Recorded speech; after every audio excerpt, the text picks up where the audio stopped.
Shut up and sit down.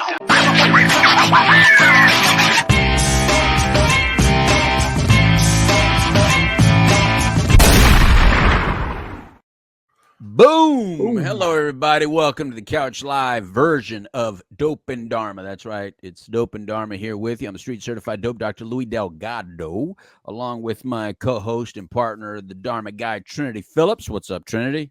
Hey, what's up? Right on. Why don't you tell everybody how they're listening to us, watching us, and all that good stuff before we get started today and introduce our guest, Trinity? Yeah, if you're live local in the Central Florida area, you can do so on WOKB 1680 AM or 100.7 FM, as my partner likes to say, on the dial. If you still do that. And then if you're not local, then you can check us out on any of your major podcasting platforms. That's also right. Twitch, YouTube, and Facebook under Dope and Dharma. That's right. All right. So here we get started, man. We got a lot to talk about today, so we're not going to dilly-dally around Trinity. We're going to get right into it. Sure. All the good folks at WOKB, feel free to join us if you like. Here we go. And if you're watching on Facebook Live and you want to share it, you have an opinion to say while we're live on the air, go for it. There's some people that have already sent in some comments knowing that we were going to talk about this marijuana topic today, because if you don't know, some of you are watching or listening and you're in other areas, you're not in Florida, but you probably are doing this in your state too. You're probably voting on marijuana just like we've been. It seems like every time there's voting nowadays, marijuana is somewhere on that ballot, and we're having it again here in Florida. So Amendment 3. And so we brought in a guy that tends to know what's happening in not only the state of Florida, but in Washington, D.C. as a whole. Scott Sturgill. He is the founder and principal, and one of the founders and the principal, and one of the principals at Churchill Strategy Group. He's a proud Republican, a guy that knows what is going on in the political arena. And yes, I know you're probably out there thinking, but I thought you guys were independent. We are independent, but that's why we bring in Scott Sturgill and we try to bring in some Democrats. Democrats are a lot less likely to want to join us on the show for some reason. They like to know every question that we're going to give, whereas the Republicans are willing to. Isn't that weird, Trinity? The Republican people go like, I'll go on no matter what. Let's talk about it. And then the Democrats are like, well, what are you going to ask me? How are you going to ask? And they want it all framed. I really don't know how that is and why that is. But go ahead, Scott. Introduce yourself to us, man. Tell us, who you is. So my name is Scott Sturgill. I'm one of the founders and principals of Churchill Strategy Group. We are a strategy and advocacy group based out of Florida, but we do business in Florida and locally, and then also Washington, D.C. as well. So lifelong Republican, except for like 2 years there where I was a Democrat, but that was young, didn't know any better, and then I started making some money, and then I realized, I'm a Republican. I like to keep my money.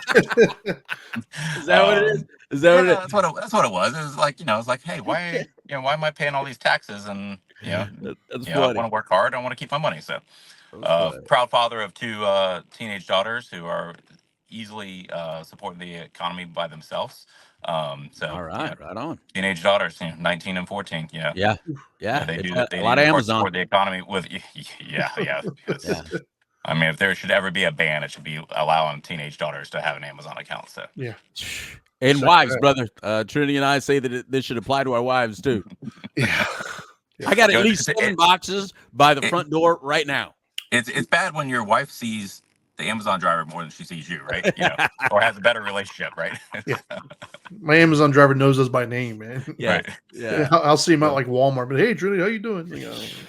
If you could only get a tax deduction for him, man, that'd be great. Amen to that, man. Well, as long as he's not one of my, the people that I have to support, I'm good. As long as he's not on my taxes, man, I'm good. Let's not do that.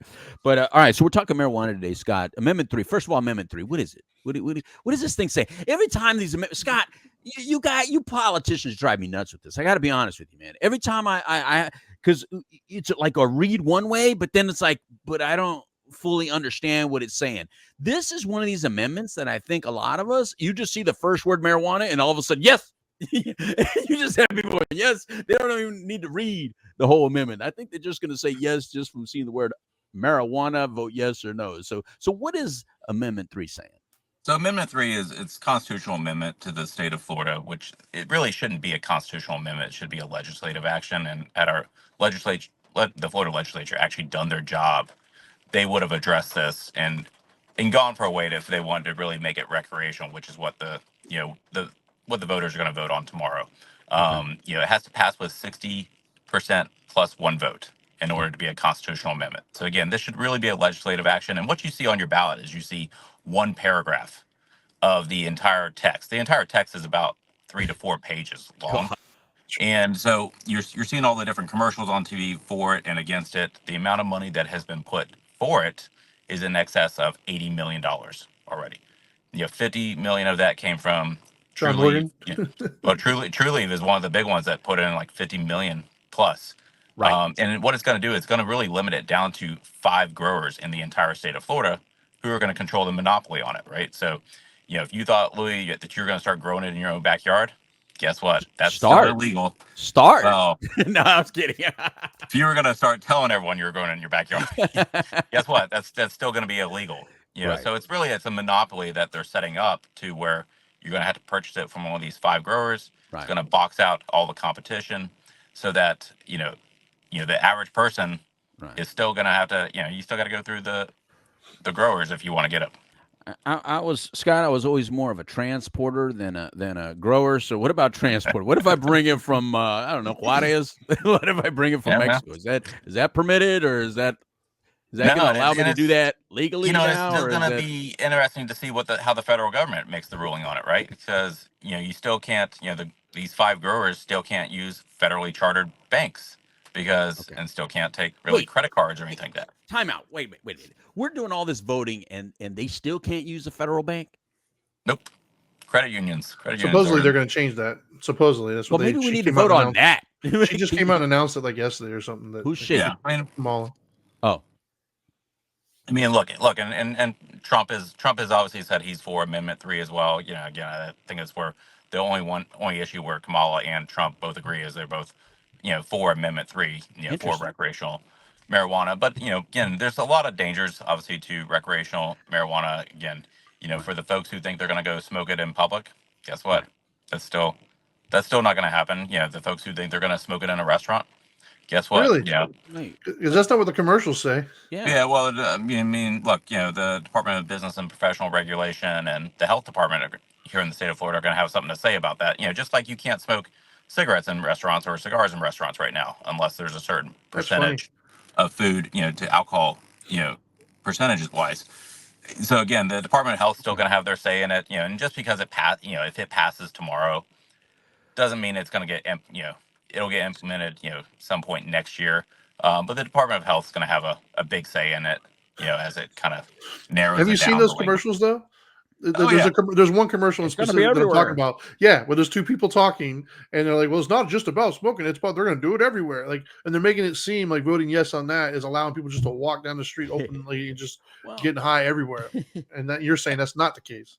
Well, yeah, I mean, you wouldn't expect political commercials to actually tell the truth, right? That's the problem. Yeah, I mean, they're going to mislead you on both sides of the issue, which is what they're really good at. Yeah, So let's start with that, because one of the cities in our beautiful state of Florida that a lot of people come visit is Miami. That's one of our largest cities, or our largest city, right? That's probably, other than Orlando, it's the second largest destination, right? I think Orlando is a larger tourist destination, but I think if you ask people in the United States, Miami sounds a lot more fun, especially if you don't have kids. Yeah. In the most recent years, I could have sworn marijuana must have took a turn of vote down in Miami different, because when I go down to Miami, it's wide open in South Beach. I mean, it smells like pot all over South Beach, and there's people like just walking on South Beach smoking it right in front of those cops, and those cops aren't doing anything. So isn't it already like that in a lot of spots, Scott? It is. I mean, I think there's your state attorneys who run their different jurisdictions who look at it and say, you know what, I'm not prosecuting marijuana cases. It's not worth the amount of time that they're going to put into building the case and trying you and for jail time. And again, it's something that I think when they look at the polling majority of folks, it's not their number one issue, right, of something that should be locked up for. Again, marijuana is not typically, doesn't make people usually act crazy. I mean, obviously, Louis, you'd know better, being the dope doctor, but typically people who are on marijuana, they're not erratic. They're not very hyper. They're kind of more like laid back, and they just want to eat some fungos and, and just chill out on the couch for a while. What's a fungo? those great onion things. You know, Funyuns, man. What do you mean Funyuns, fungos? Funyuns. Yeah, man. Yeah, you can I tell I love don't eat them. Funyuns. You can tell I don't eat them or smoke. So it's You can tell I ate a lot of them. I love Funyuns. All right. So before we get into like what it does to you medically and all that stuff, before we get into all that, let's talk about some of the like Trinity was bringing up a commercial. Let's go to like some of the things that people are saying, and you already kind of hit on a couple of them. So I want to at least go back to it before we lose it. So one thing that you were talking about is the amount of companies that are involved in this.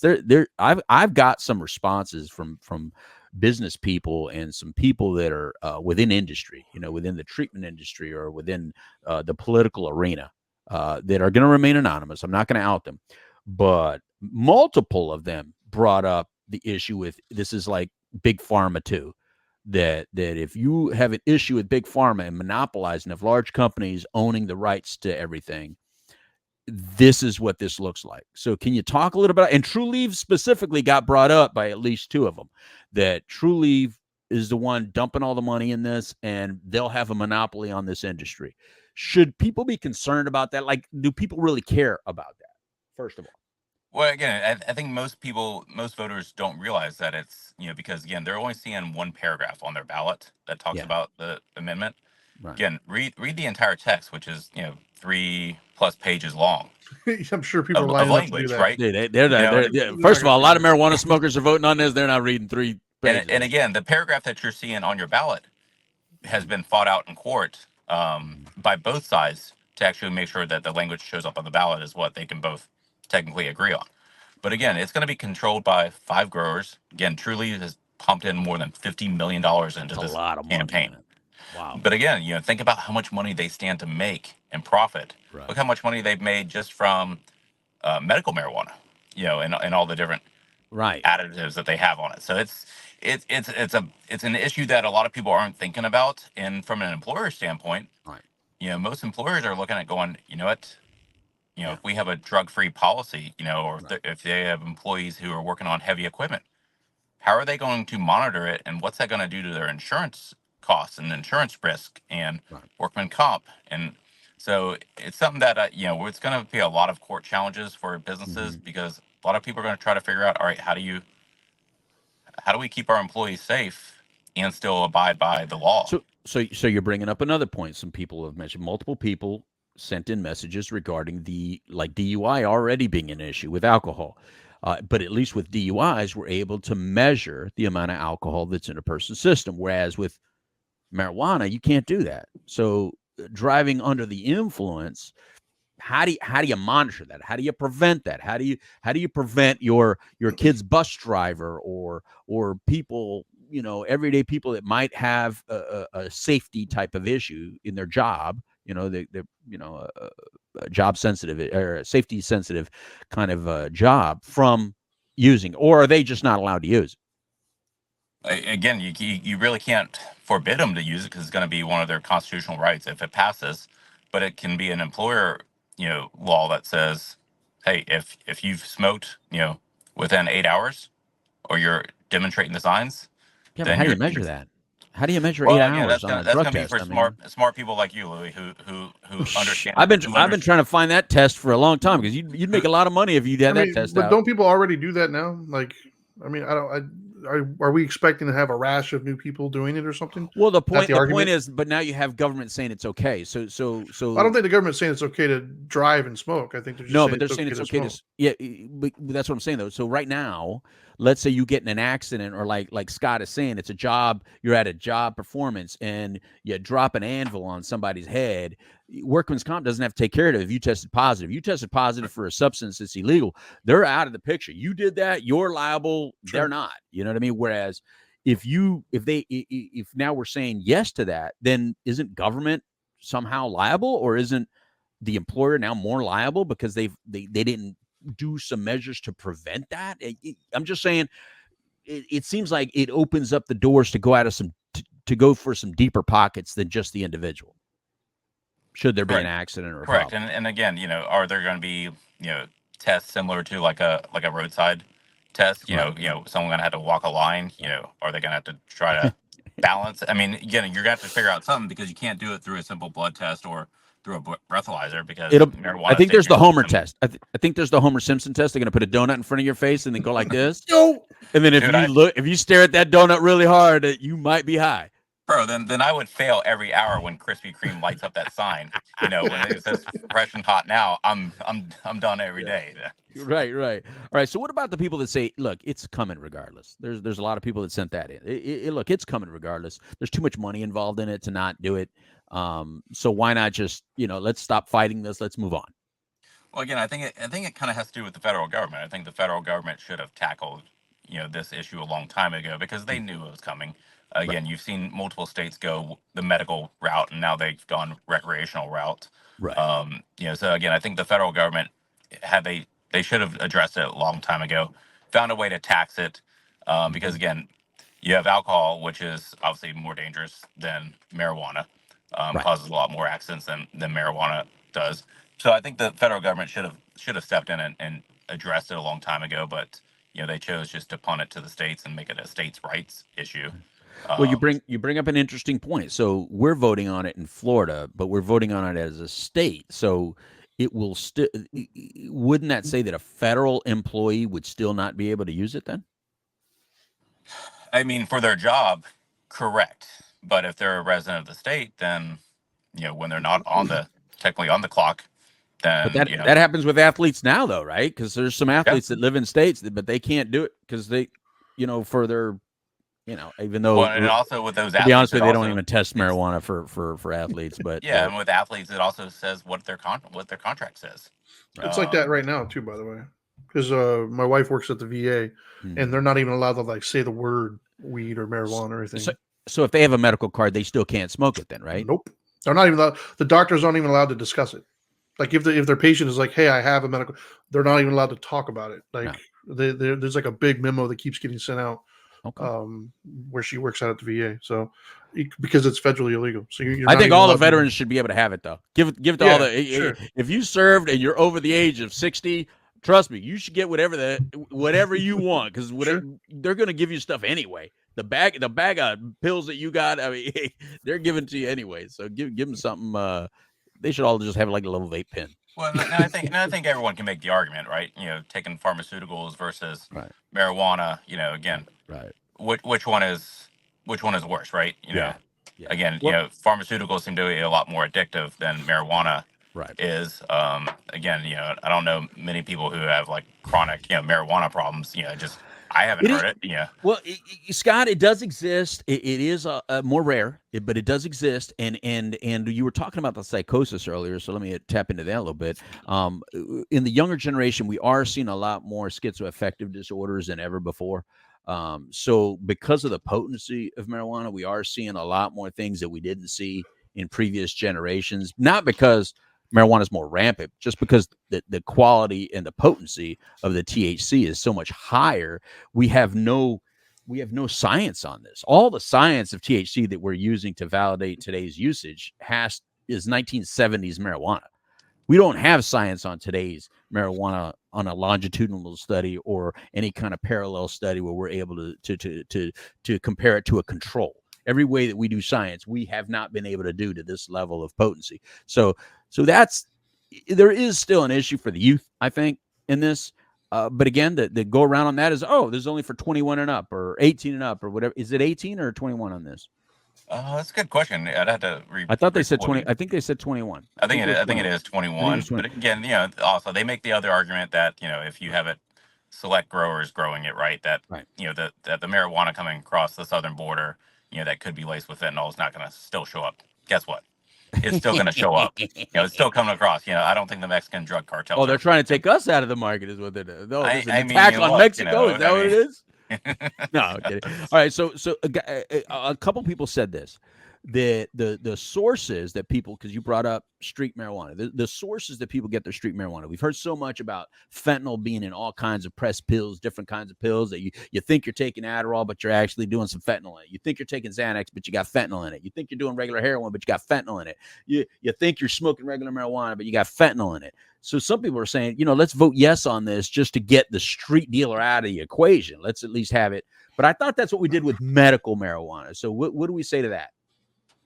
Well, again, again, we knew medical was just the gateway to eventually making it recreational. So Right. again, Right. this was always the plan, was always to go medical, which, again, medical passed with what, 74% Huge, of the huge. Yeah. voter population. Right. So Right. again, I think that the folks knew that, they were going to make their play for recreational. Hmm. But again, we're seeing what it's done to states like Colorado. Yes, Right. it's, homelessness has gone up. They have a lot of financial problems. It's not brought in the state windfall of revenue that they thought it was going to bring in.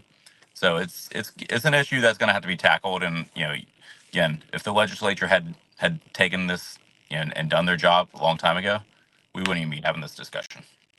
Right. There's also comments in relation to what do you call it? We were talking about True Leave earlier.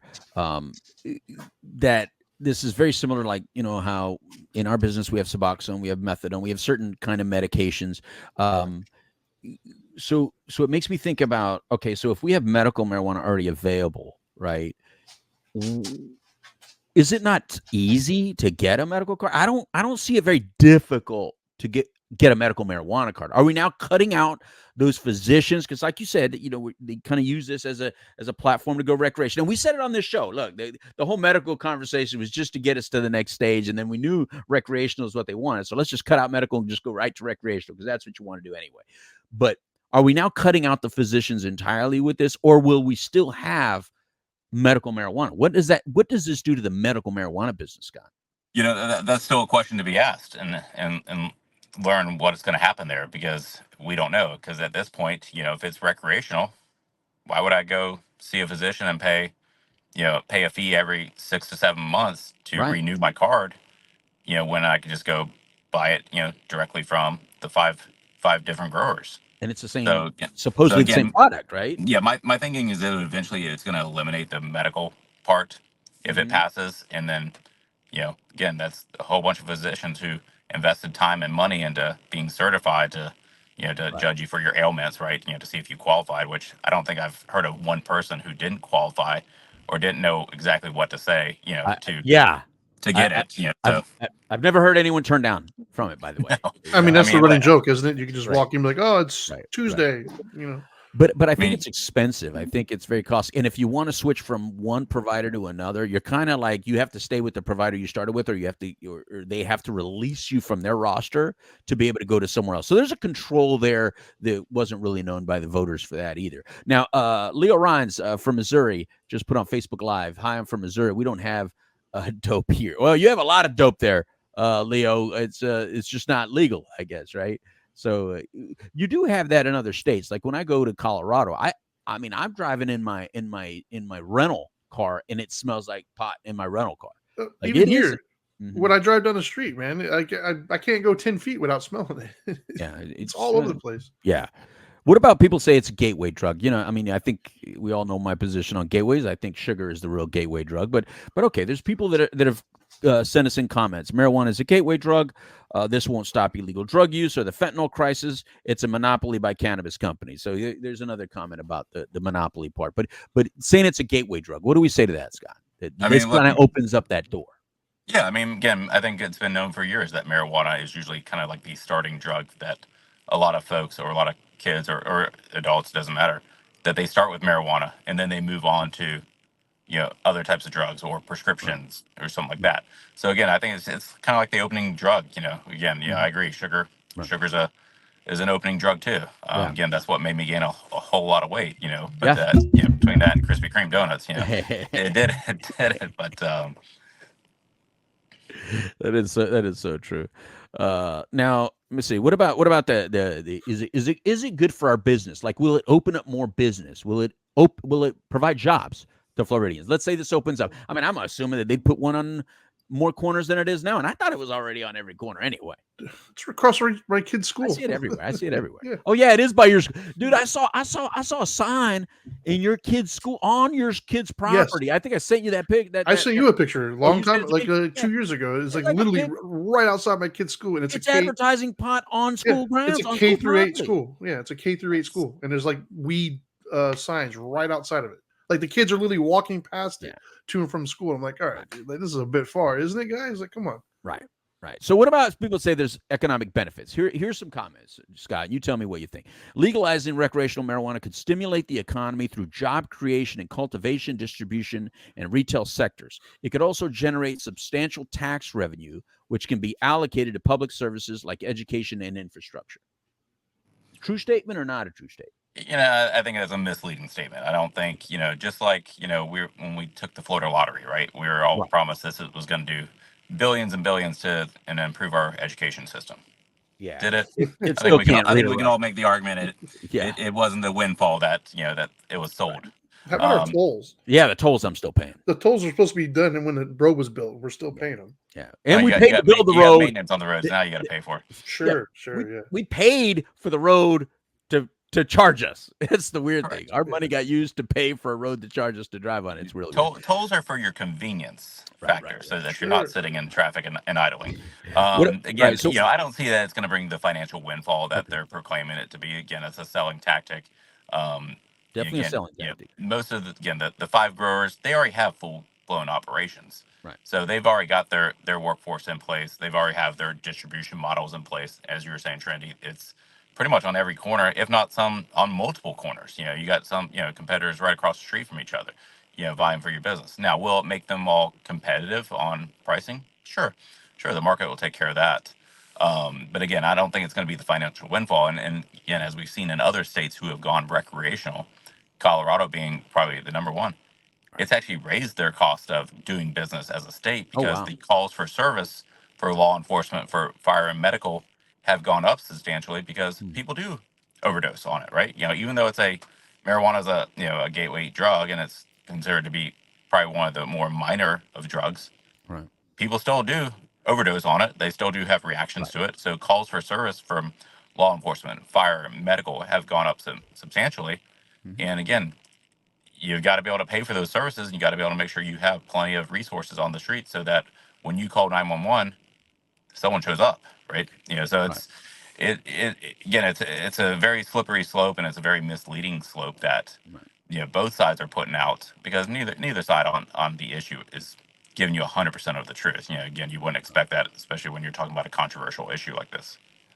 Again, we're talking to Scott Sturgill. He is the founder, one of the founders and a principal of Churchill Strategy Group, and he's joining Trinity and myself. I'm the street certified dope Dr. Louis Delgado. Trinity Phillips, my co-host here, the Dharma Guy, and you're listening to the Couch Live edition of Dope and Dharma here on WOKB. Just in case you just you tuned into your radio and you're like, what are they talking about? We're talking about Amendment 3 is getting voted on in Florida. I'm sure that other states are having similar amendments going on, but here in Florida, we like to talk about pot, and we're voting on it again, just like they do in every other state. But so here's another one. Criminal justice reform, Scott.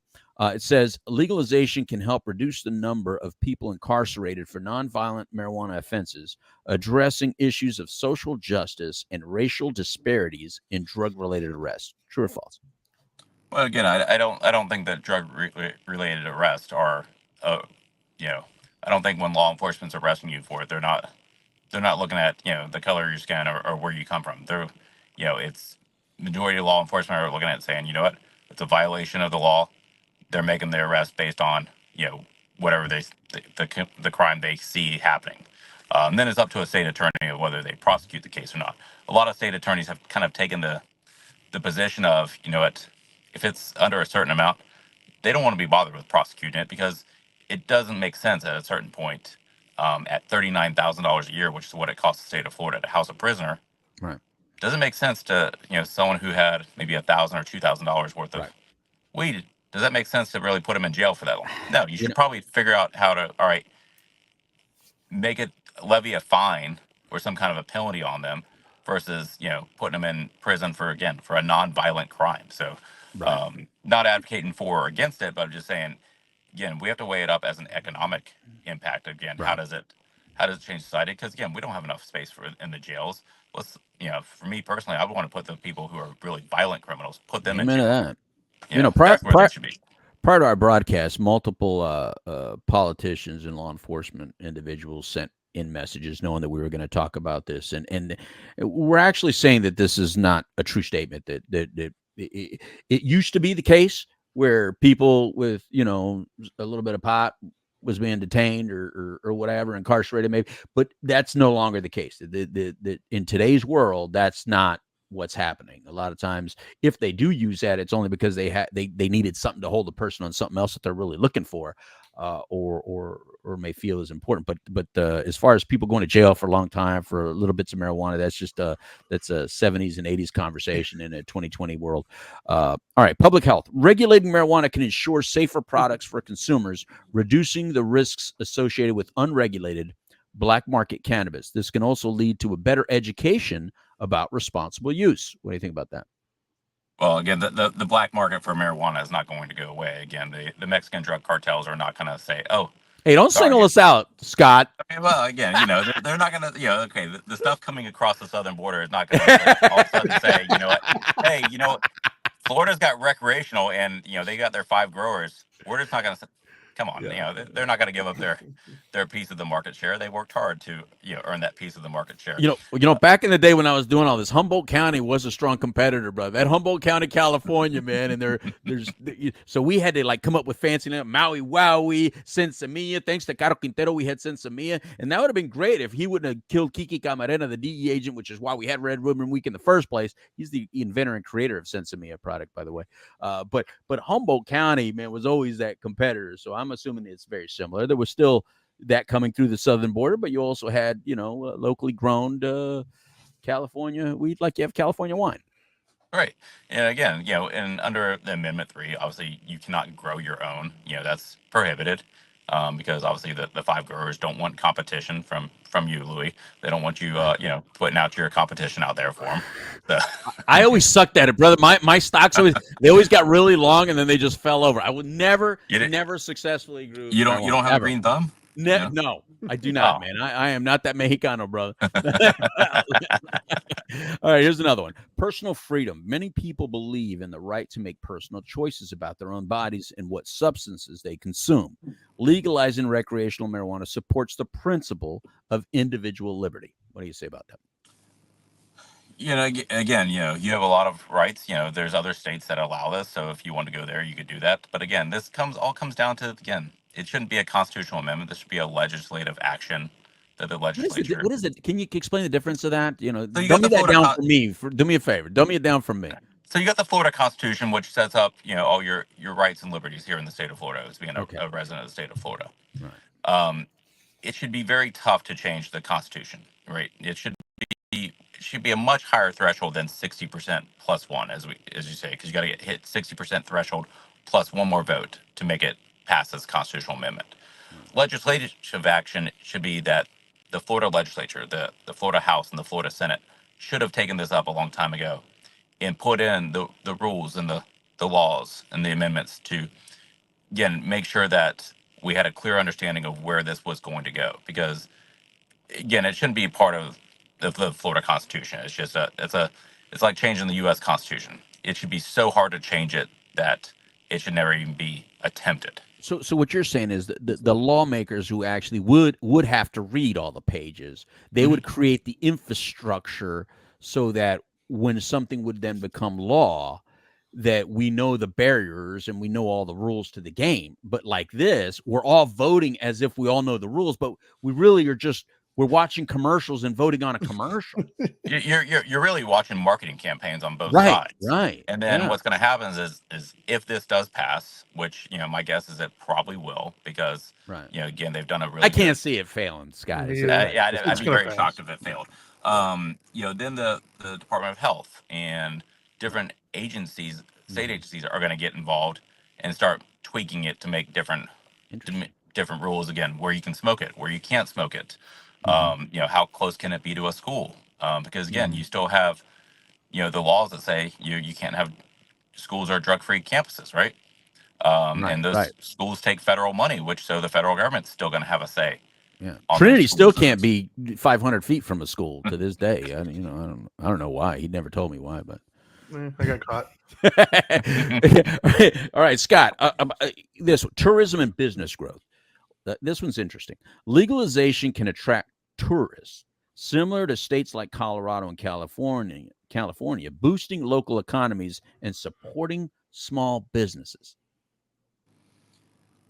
Yeah, that's that one's a stretch. So go again, to Florida to get high? Is that Yeah, what yeah, well, is that I what think this? we already have a lot of tourism here. yeah. I mean, how are you going to measure that? Are you going to go We look got at Taco? beaches, man. We got weather. Disney. I mean, are you We going to go got look at Taco Disney. Taco Bell or KFC's? Sales are if their sales increase and it's right next to it.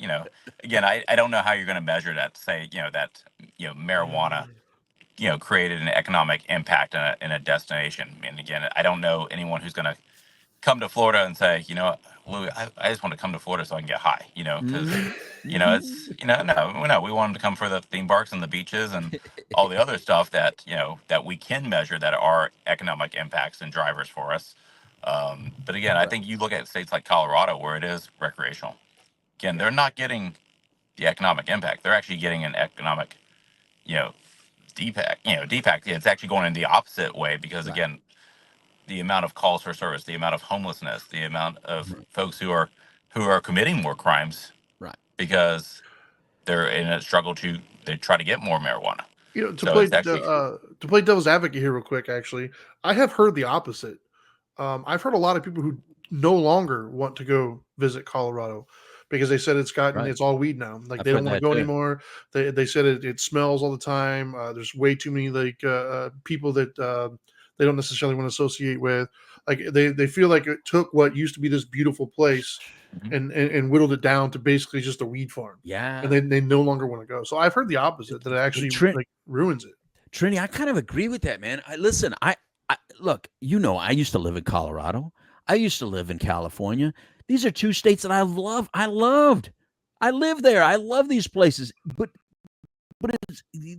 it's not because of the marijuana, because I smoked a lot of pot in those places. But as far as like they got crazy. It's not just the rule. It's the people just got weirder than what they were. I don't know if I changed or they changed. I don't feel like I changed much. I just think that I grew older and allowed myself to grow older and raise my family. But I go back there and I'm like, I feel like California and Colorado are still back in high school. It's like they didn't get out of high school. You know how when you go back to your old neighborhood and there's always those friends that just they're still doing the same thing they were always doing? That's how California and Colorado feel to me. It's like they just didn't grow up. right, and that's again, it's the issue there again. Again, has it probably hurt their it certainly has hurt their economy because again, there's folks like you, Trinity, who are saying the same thing. I don't want to go there and smell it and have to interact with all of it. Right. Again, what we've seen with medical marijuana here in the state of Florida. I mean, you can be at an intersection, right? And you're flipping Yeah. your car air conditioner to recirc, right? Yeah. Recirculation Yeah. versus letting the fresh air in because you're getting high just from the car who's two down from you. It's Right. smoking so much. So you're like, how much medical marijuana are you smoking in your car? That I'm getting high. Just sitting here in my own car. So I gotta admit, I like that smell though, man. I'm not one of those people that stop smoking and then go, "Oh, I don't like the smell." I still love the smell. The smells. I am a Homer Simpson when I smell it. It's still a great smell, but I don't. But I find it difficult as a parent. Like when when my kids were younger, I just found it more difficult as a parent to kind of like. I felt like doing the right thing, and before some of you go, yeah, well, what about drinking? Why they didn't see that either though. I allowed my kids to understand alcohol differently and understand all substances differently before, uh, them growing up and being educated by the rest of you. I gave them the education within the home before I allowed everyone else to give them that education. But I think there's some people that just don't do that. They just allow the system and the public to educate their kids, or to talk about their kids, or they take such a personal opinion on it that they slant it to their children, and they don't give the pros and the cons. I think I'd feel a lot more comfortable if we allow ourselves to talk about pros and cons. What I don't like is when you only talk about the pros and you ignore all the cons, or you only talk about the cons and ignore all the pros. I think it's important to talk about both sides and just understand that every substance has some negative possibilities to it. And one of them is if we normalize something too much, then is it really a decision? Or have you now said you're a weirdo or you're an odd person if you don't do this? You know what I well, mean? well, I think you just brought up a great point as well. Is parents need to be parents, right? We Right. as parents, we chose to have kids, but we also need to be educating our kids, right? Not allowing the federal government or society to be educating our kids. And I think Right. what you're talking about, Louis, is you have the straightforward discussion with your kids of here's the pros, here's the cons. Mm-hmm. You know, I'll help you get to a decision point, but you need to know both sides. And that, again, that's being a parent. And there's too many people who don't want to be parents. They want to be their kids' friends, right? Versus actually being a parent and actually teaching your kids the good and the bad of both sides. I always tell my kids, look, I'll tell you, there's three sides to every story, right? There's Right. left side, the right side, and in the middle, right? So Right. again, I want you to know the whole issue, and then you make your decision. But So again, that's where I think parents we got to start being, in charge of society, right? Versus letting, the federal government or, TV ads or anything like that right. They teaching our make it kids to hard try to though. educate. They They make it sure hard do. though because like my kids, they're my youngest is now 13, but at least a year or two ago, so when he was like 11, 12 years old, we're out in the front yard throwing the football around, and like he tells me like, oh, that smells like weed. Like, Yeah, they 'cause know. he knows, and so it's like it's very difficult when they don't talk about the Right. downside of it. It's so publicized and it's so like normalized where it's like, yeah, of course you do. It's like, well, hold on, man.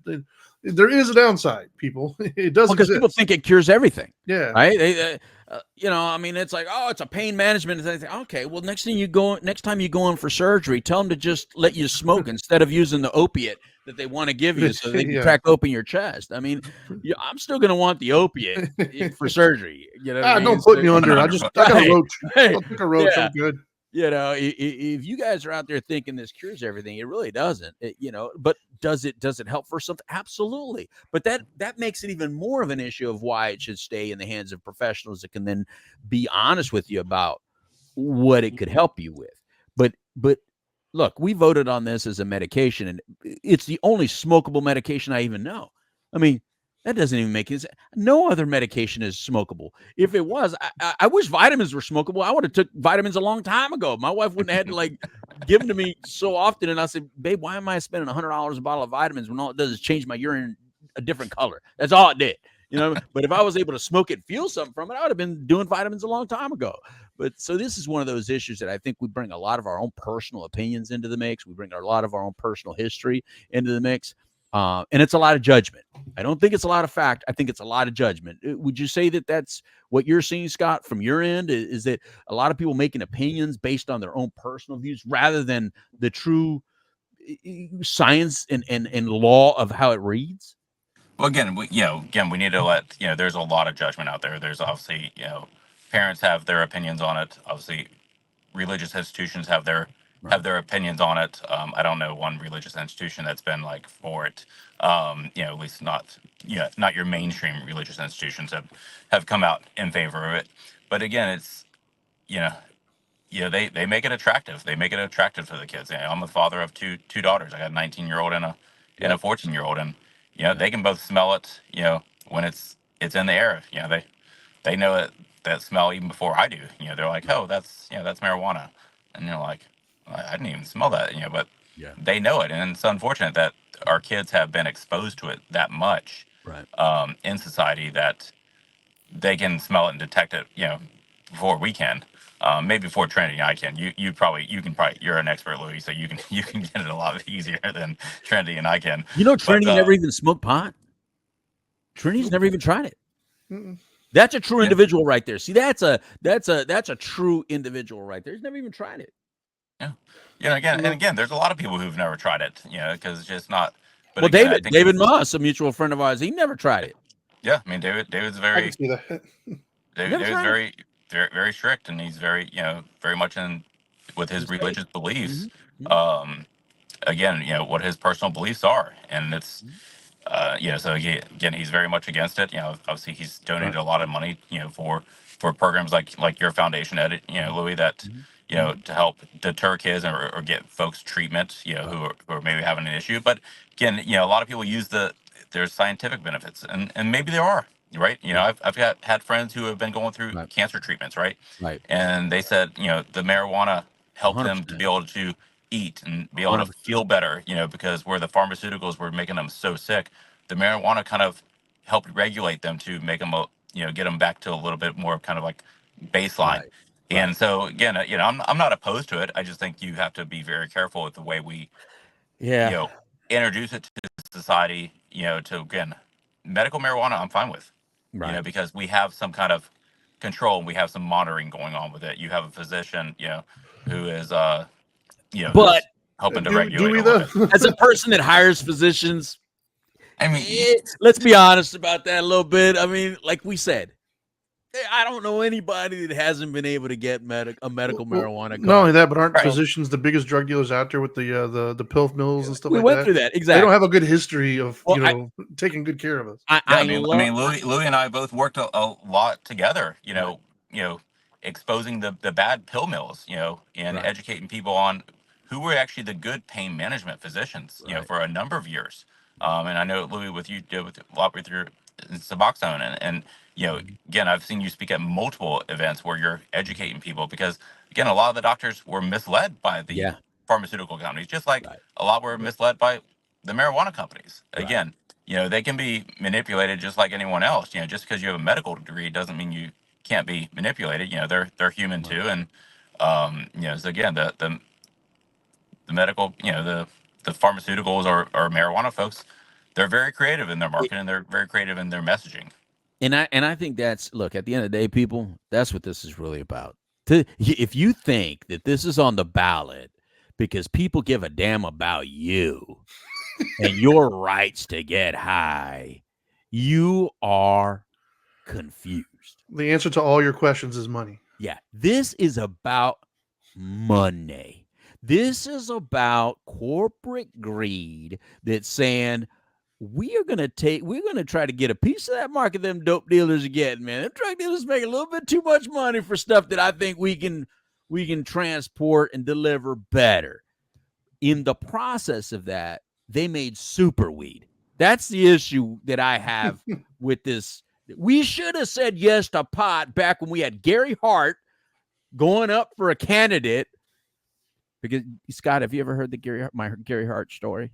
I have not. All right, we're almost at the end. So let me go right to my Gary Hart story, because this is back in the day when I was a different individual. I had the chance of meeting Gary Hart. For those of you that don't know, he was going to win president. He was going to be our next president. And I happened to meet him at a University of Texas, El Paso. And I had my opportunity to ask him one question, Scott. One question. But my dumb self at that age, at that time, when Gary Hart was about to win, what do you think my one question was?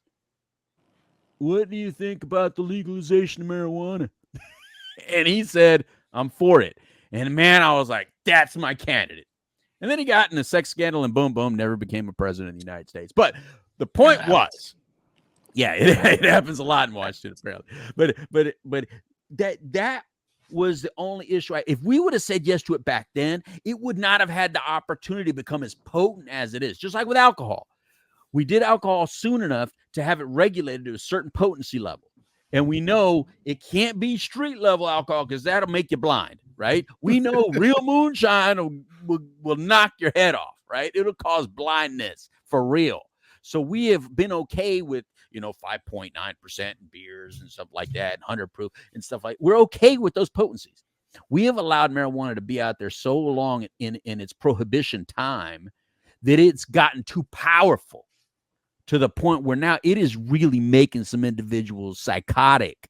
So my issue with it is we'd have to temper that down to make it the cool, relaxing high and buzz that you all want without turning you into some psychotic, without opening up that little psychotic Pandora's box that some of you have within your internal brain that you don't know that you have until you do it. Just like all the cancer cells you have that you have been born with, but they don't get opened up until certain things happen in a right way that opens up your cancer cells to become cancerous and to start attacking yourself. We all have these free radicals. We all have different kinds of things within our DNA, within our system, that we are potentially going to have in the future. And if we live long enough to have diabetes, if we live long enough to have this cancer, if we live long enough to have some of these disorders, but because of our life choices and because of the hormones and because of the stuff they stick in our foods and because of the preservatives and because of the way we eat, because of the way we live, because of our stressors and because of the sun, it opens up younger and younger and younger and younger, and we all have it. So pharmaceutical companies make a lot of money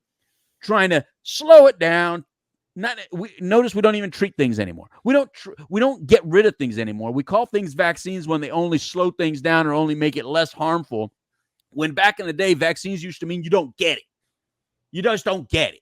Now it doesn't work that way anymore. Now you take it, and I remember one funny thing Trinity sent me a long time ago. He goes, "There's this medication out there that's actually for like I think it was like anal discharge or something like that, and one of the actual side effects was anal discharge." And it was like, you sent that to me a long time ago, Trinity. I'll never forget it because I'm like, yeah. So in other words, one of the side effects is it may not work. It may not do what you're buying it to do. A headache medicine may actually cause headaches. So look, the issue is this, people. I know y'all want to get high. I know y'all want to relax.